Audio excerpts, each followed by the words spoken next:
ഈ cinema actually ഒരു feel good ഒരു ആവറേജ് പടം. അതിനപ്പുറം ഈ സിനിമ വലുതായിട്ടൊന്നുമില്ല. ഒരു ഗംഭീര തിരിച്ചുവരവ് നടത്തിയൊന്നുമില്ല. കുറെ കാലത്തിന് ശേഷം അഭിനയിച്ച തിരിച്ചുവരവാണ്. അങ്ങനെ തിരിച്ചുവരവ് നടത്തിയേക്കാണ് നമ്മുടെ മീര ജാസ്മിൻ. പുള്ളിക്കാരി നല്ല ക്യൂട്ടായിട്ടുണ്ട്. നല്ല ഒരു ക്യൂട്ട് ലുക്ക് ഉണ്ട്. അല്ലാതെ എടുത്തു പറയാൻ സിനിമയിൽ കഥയൊക്കെ നമുക്ക് സ്ഥിരം നമ്മൾ കണ്ടിട്ടുള്ള സദാനന്ദന്റെ സമയം കാലം തൊട്ടേ കണ്ടിട്ടുള്ള കഥകളൊക്കെ തന്നെയാണ്. ഒന്ന് രണ്ട് ക്യാരക്ടറൊക്കെ വന്നുപോയി അങ്ങനെ ക്യാരക്ടറൈസേഷനൊന്നും അത്ര പോരാ. നരയൻ നല്ല അത്യാവശ്യം ക്യാരക്ടറൊക്കെ ചെയ്ത് തമിഴിലൊക്കെ പോയി അത്യാവശ്യം സൂപ്പർ സ്റ്റാറായി വന്ന നരയനായിരുന്നു. പാവം എന്തിനൊന്നും ഈ സിനിമയ്ക്ക് ഡയറ്റ് കൊടുത്തത്. എന്നാലും പഴയ ആ ഒരു കോമഡി ഇത്രയും പ്രായത്തിന് ശേഷം കാണുമ്പോൾ ഒരു ബുദ്ധിമുട്ടുണ്ട്. അതല്ലാതെ വെച്ച് നോക്കുകയാണെങ്കിൽ സിനിമ ഒരു ആവറേജ് തന്നെയാണ്. സലാറൊക്കെ വെച്ച് നോക്കുമ്പോൾ ഈ പടം കിടിലൻ സിനിമയാണ്. സലാറൊക്കെ വെച്ച് നോക്കുമ്പോൾ അത് തിയേറ്ററിൽ ഇരുന്ന് കിളിയാണ് പോയി. അത് വെച്ച് നോക്കുമ്പോൾ ഇത് കിടിലൻ പടമാണ്. ഇപ്പൊ കോടികൾ മുടക്കി എടുക്കുന്ന പടങ്ങൾ വെച്ച് നോക്കുമ്പോൾ ഈ പടം പിന്നെ നമുക്ക് സഹിക്കാം. ഒക്കെ ഇതില് മീര ജാസ്മിൻ ഉണ്ട്, അല്ലാതെ വേറൊന്നും ഇല്ലേ. മീര ജാസ്മിൻ ഇനി നല്ല സിനിമകളൊക്കെ കിട്ടിക്കഴിഞ്ഞാൽ പുള്ളിക്കാരിക്ക് ഒരു ലേഡി സൂപ്പർ സ്റ്റാറൊക്കെ ആവാൻ പറ്റും. നല്ല കഥകളൊക്കെ കിട്ടിയ പുള്ളിക്കാരിക്ക് മാത്രം ചെയ്യാൻ പറ്റുന്ന കുറെ മാനറിസം ഉണ്ട്. അതൊക്കെ ഈ സിനിമയിലുണ്ട്. സിനിമയിൽ ഒരു സ്ട്രോങ് മെസ്സേജ് ഉണ്ട്. ആ ഒരു മെസ്സേജ് കാണിക്കാൻ വേണ്ടിയിട്ടാണ് സത്യം പറഞ്ഞ ഈ സിനിമ എടുത്തത്. ആ മെസ്സേജ് വിളിച്ച ഒരാളെടുത്ത് പറഞ്ഞു തന്നാൽ നമുക്ക് മനസ്സിലാവുന്ന രീതിക്കുള്ള ഒരു മെസ്സേജ് ആയിരുന്നു. സന്തോഷത്തോടെയാണ്. നല്ലൊരു മെസ്സേജ് തരുന്നുണ്ട്. അത് കാണുമ്പോൾ മനസ്സിലാവും എല്ലാവർക്കും. ഈ ഒരു ഏജിൽ നല്ല ഭംഗിയായിട്ടുണ്ട്. അങ്ങനെയല്ല നല്ല ഭംഗിയായിട്ടുണ്ട്. ഇപ്പോഴത്തെ ഈ ഒരു ഏജിൽ നമ്മൾ ചിന്തിക്കാത്തൊരു ഔട്ട്ലുക്ക് തന്നെയാണ് ഉണ്ടായിട്ടുള്ളത്. റൊമാൻസ് ഒക്കെ ഉണ്ട്. കൊള്ളായിരുന്നു, നല്ല രസമുണ്ടായിരുന്നു. കോമഡി ഉണ്ട്, ഇമോഷണൽ ഉണ്ട്, ഒരു ഫാമിലി അറ്റാച്ച്മെന്റ് ഉണ്ട്. കൊള്ളാം. ഏറ്റെടുക്കുമെന്ന് വിശ്വസിക്കുന്നു. അത് കാണുമ്പോലെ മീര ജാസ്മിന് നല്ല സിനിമകൾ കിട്ടട്ടെ. ഇതൊരു എടുക്കും. നല്ല മെസ്സേജുള്ള മൂവിയാണ്. വരയ്ക്കാൻ പോവാന്ന് അറിഞ്ഞിട്ട് ആള് കംപ്ലീറ്റ്ലി മാറുന്നു. പിന്നെ ഭയങ്കര മിറക്കിളായിട്ട് നല്ല മൂവിയാണ്. നന്നായിട്ട് കോൺസെപ്റ്റ് അമേസിങ്, ഭയങ്കര നന്നായിട്ടുണ്ട്. എനിക്കിപ്പോൾ അടുത്ത് ഇറങ്ങിയ മൂവീസിനെ വെച്ച് നോക്കിക്കഴിഞ്ഞത് ഒരുപാട് ഇഷ്ടപ്പെട്ടു. നല്ല മൂവിയാണ്.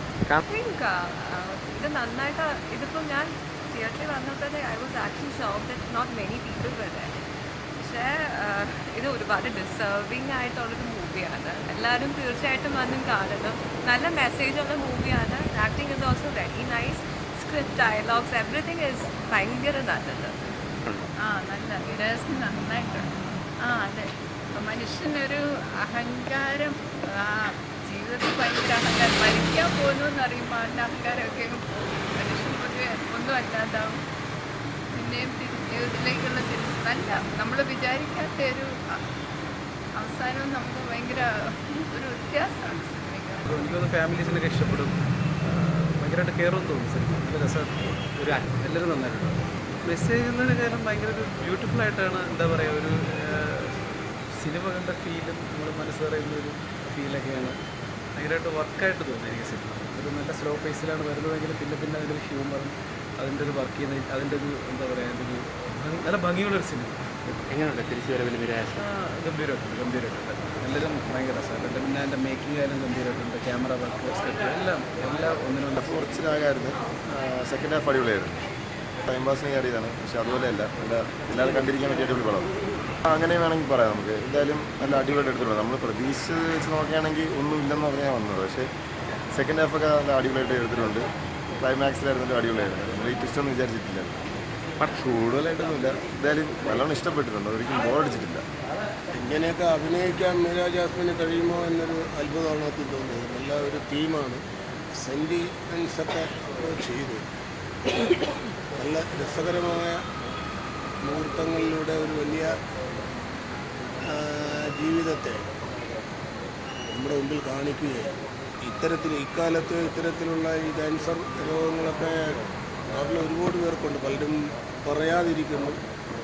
ഹൈ പൊസിഷനിലുള്ളവർ ഇത് ചെവിയും അറിയാതെ ഇതൊക്കെ എവിടെയെങ്കിലും ഏതെങ്കിലും ലോകത്തൊക്കെ കൊണ്ടുപോയി ചികിത്സിച്ച് പരാജയപ്പെട്ട് അല്ലെങ്കിൽ കാണാമറയത്തൊക്കെ പോകുന്ന ഒരു അവസ്ഥ ഉണ്ട്.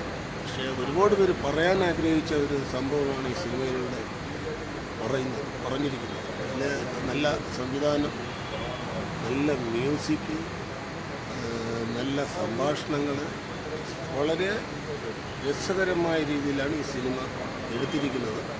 ഒരുപാട് ഇൻഡയറക്റ്റായിട്ടുള്ള മെസ്സേജുകൾ ഇതിനകത്തുണ്ട്. അല്ല, എനിക്ക് ഏറ്റവും ഇഷ്ടപ്പെട്ടതായി തോന്നിയത് ഒരു സ്ത്രീയെ എല്ലാ അവസ്ഥകളോടുകൂടിയും വിവാഹം കഴിക്കാതിരിക്കുന്ന ഒരു പുരുഷൻ മുമ്പ് വന്നിട്ടും ആ പുരുഷൻ ആ സ്ത്രീയെ മറ്റൊരു രീതിയിൽ കാണാതെ അയാളുടെ മനസ്സിൽ ശുദ്ധമായ ഒരു പ്രണയത്തിൻ്റെ ഒരു തിരി തെളിഞ്ഞതുകൊണ്ട് അയാൾ ആ ഓടി പോകുന്ന രംഗം മലയാള സിനിമയിൽ കാണാൻ കഴിയാത്തത്. എന്തായാലും നല്ല ഒരു സിനിമയാണ്. സാധാരണ ഒരു എൻ്റർടൈൻമെൻറ്റിനപ്പുറം വ്യക്തിപരമായിട്ടും നമുക്ക് ഒരുപാട് അനുഭവം ഉണ്ടാക്കിയ ഒരു സിനിമ.